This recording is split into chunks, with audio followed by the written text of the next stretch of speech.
On today's Minute of the Apes, I've discovered Zoom video filters.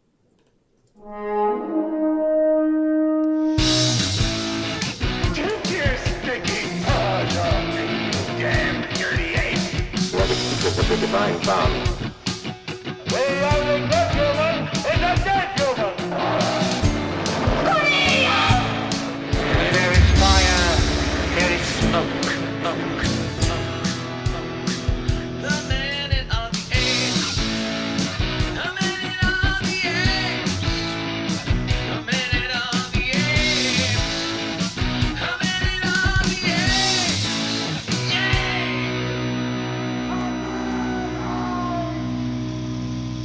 Hello and welcome to Minute of the Apes, the daily podcast where we break down every minute of the Planet of the Apes movies, 1 minute at a time.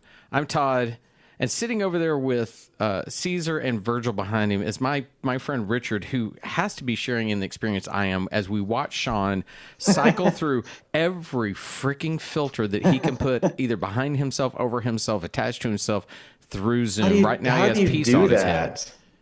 How do you do that? Do what? Change the filters? How are you doing that, Ryan? Where's that at? There's little dots on the Zoom that you click and say virtual background or video filter and change it there. I don't have that on mine. Can you not click on yourself and see like dots, 3 dots in the top right corner? Oh. Yeah. As we play with Zoom here, I literally, as the host, mine, I can look at myself. It's mute, stop audio. Yeah, that's all I have. Pin, What about, spotlight, rename. On the bottom left in the application where it says stop video, can you click on that arrow and then for me it has choose virtual background and choose video filter. Okay, yes, I have those there. There you go. Okay. Video filters is what's changing all these things. Well, as the person running this thing, I'm not going to push the buttons because you know what will happen is, oh, that one's cool. I like that. There we go. Now he looks like he's up on a big screen and people are watching him. But I will push a button and it'll stop us from recording, and I don't want to screw up our podcast. So, Gotcha. oh my God, that is the most disturbing thing. Richard just put a shot of the top of his head. That's the man bun. That's what it looks like. I took Yeah, a but photo okay, today. when you're in front of it, that looks like some kind of bizarre spaghetti. It's just, what the fuck is that? Look at that. I graduated to the big band today. Isn't that crazy? Man. Oh, look at the theater, people. That's hilarious. That's Yeah, I like how that last... I like Sean's for sure. All right, so here we are, minute 68. Let's go ahead and no one can see our visual feast that we're enjoying. So right. Sorry, guys. let's let everyone know. Sean, minute 68, tell us what's going on. All right, minute 68 starts with humans trying to escape their gorilla jailers and ends with apes and mutants at war. All right, here it comes, minute 68, battle for the Planet of the Apes.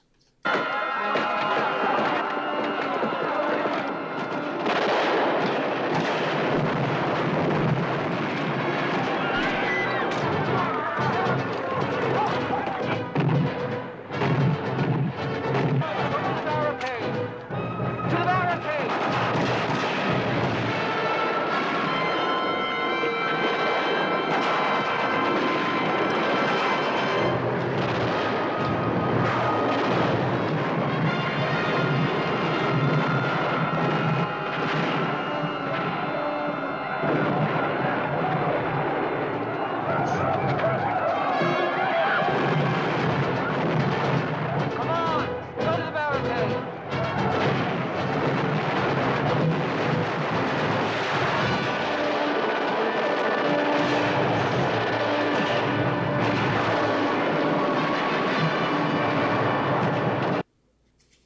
As of minute 68, we have a village worth of apes and humans, plus a ghost city worth of radioactive people.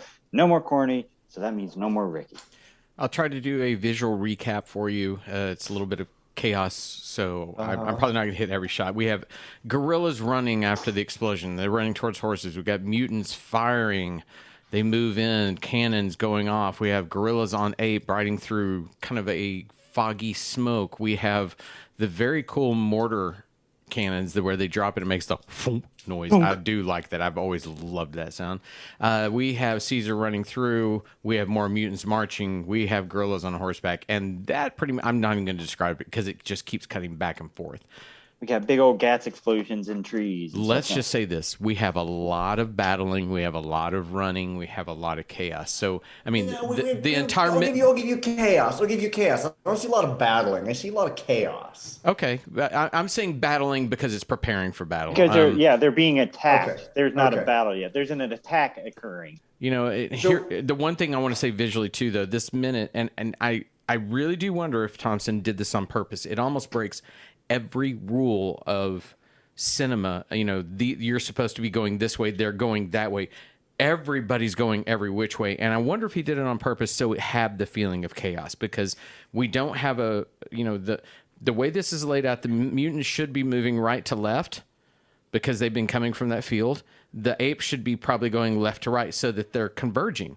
But there are tons of shots where things aren't doing that, and again, I wonder if he did that and that's intended. Yes, that actually was kind of part of my notes. The gorillas run towards their horses on screen right after the dealing with the encampment of humans, which is a bit to the direction of where the mutants appear to be is on the right. Then they ride off to the left, and it makes no sense initially. They're out to the left. They're going in the same direction as the mutants, Correct. And then they ride a little bit through the city and around some trees and come back around to the right side. But the way that it's cut, it was kind of hard to figure that out. Right. Now, what I want to point out is, you know, one of the things that we would occasionally get pinged on when we shot the variants was the fact that we didn't have a really, really good stationary video, and we were constantly having our camera guy just walk, and we were pinged a lot of times for having very, very shaky cam. There's a moment at the very last 2 seconds of the last episode of the last minute and the start of this one where there's chaos in the human encampment, and they specifically use a shaky cam. Right. It's only for a few seconds. I wish we had had more of that for the rest of this next minute, and it would have made, to your point, the chaos of people going this way and that way a little more effective. Too many of these shots are so wide that I don't get a sense of that urgency of what's happening. You mentioned, you know, that boots on the ground marching kind of stuff early on. I would have loved to have seen some of that here. Agreed. As we get kind of in on what's happening with some of these people rather than these wides, where again you only see, you know, 10 people on horseback and 2 people running this way and 3 people running that way, and I like it.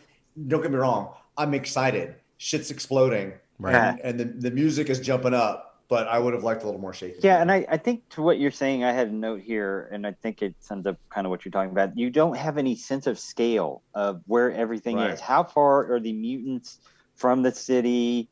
You know, this mortar fire is in a set position, so they're not going to move anymore. So how far can they shoot? Can they hit the back of the city? Are they the ones, you know, blowing up these trees, or is that the Jeep tank doing it? Is the human encampment inside the city? Is it outside the city? Yeah, how far away are these trees from the barricade and all that kind of stuff? And how far are the mutants away from the barricade? You have no sense of scale. The other thing I want to know is, you know, the Caesar's directing people to the barricade, and I'm assuming this barricade had already been set up at some point, and because it feels like that just came out of nowhere. Yeah, barricade, or is he telling people to make a barricade? I couldn't quite tell. No, I think he's. I think they've mentioned a barricade before. There has been one little toss, and you're right though. I mean, you all of a sudden have this. Now, I want to give my 2 cents too about what you said about those low angle boots coming at you, because there's one place I literally, Richard, you and I might have been like in sync when we were making notes about this, because I wrote, why don't we have an insertion of people running over the camera, the apes, you know, like they're running too. That would be so exciting. And I made the note exactly at 34 seconds. We have a shot of various apes coming out of the forest, running left to right. It cuts, and then they go right to left. And then it cuts immediately to a shot of them running right to left. And it's like, that's okay, where are we going? And then the even bigger problem is then it cuts to a shot where it's through the ape city out to the pasture area where we would assume, we see the barricade, we would assume the mutants are coming. They aren't in that fucking field. We don't see the threat, you know, and it's like, whoa. Well, the threat is the looming bus that's coming out. The community bus. Exactly, yeah. They're so worried about getting taken to school. I think to your point, the explosions. Go ahead. I think to your point, I am excited because there are explosions, because there's chaos. Right. The music, let's be very fair. Some of the, in fact, I'm going to play back just so we have a little bit of reference of it. The music here. Let's listen.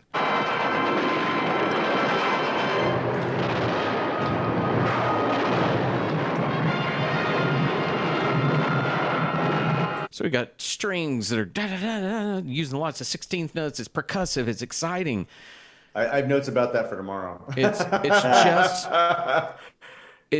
don't. I think that all three of us are saying you don't have an absolute perspective of what's happening, and therefore the threat doesn't feel as intimidating as it could. And we don't even really have to. If he was going for chaos. We don't even really have to know what's happening in this moment, but I need more shots like that shaky cam or people running over a camera. That's a good point.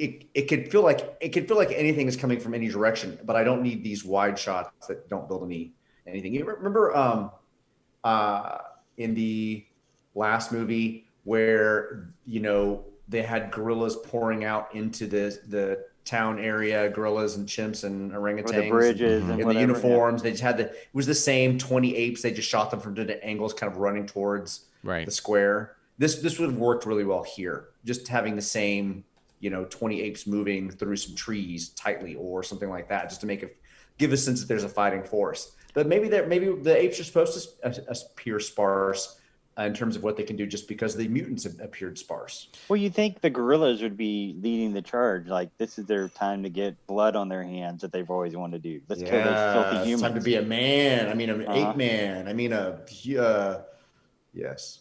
So I actually read something the other day, Richard, and I thought of you because for whatever reason you remember me talking about that, how you can just use a camera low and have the same 20 people walk by it, and when you only see their boots, it looks like 500. And they were talking about effective ways to shoot things, and I wish they had done that.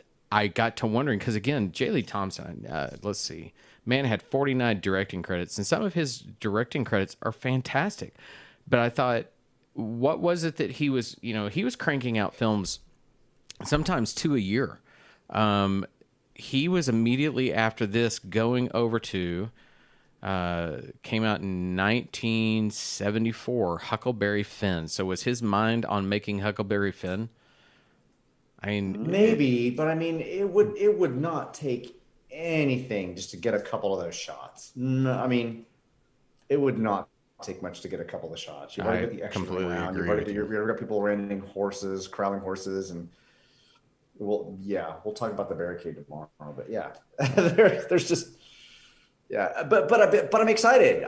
The music, maybe it's the music that's working for me. The music and the explosions. I agree. I'm going to give it. Caesar just completely dropped his I'm mad at you, and oh shit, we gotta do stuff. When is it the enemy? My enemy is my friend, or the end of my friend? And I mean, my enemy is my enemy, not yours. I can fight with my sister, but if you come in and start fighting with my sister, then I gotta fuck you up. So once you attack us, we all get together and attack you. Yeah.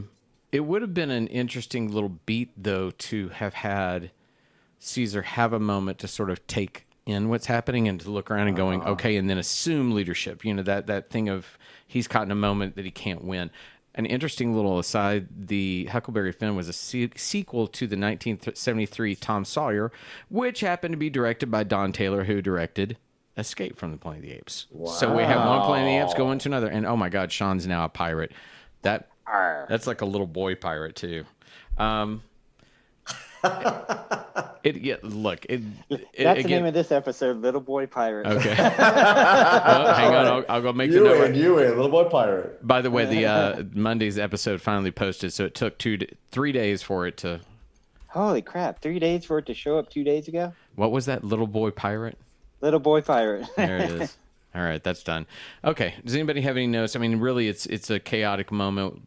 Cool music. Cool explosions, big gasoline ball explosions too. Yeah, they like their gasoline explosions. And for an audience that's been watching this film to this point, this is what you've been waiting for. Right. This is it. This is the moment. Yeah. This is it. This is it. All right. Well, this is it. This is the end of our episode because I don't think we can probably expand that any further unless you guys have something to say. That's it for me. Richard, your head from the top. I mean, those are some tight little wavy things that are working there. It is. It's called hair, Todd. I never see the top of Richard's head. How would I know that he has those tight little spirals of curls? We don't have that kind of relationship. No, we don't. But we do now.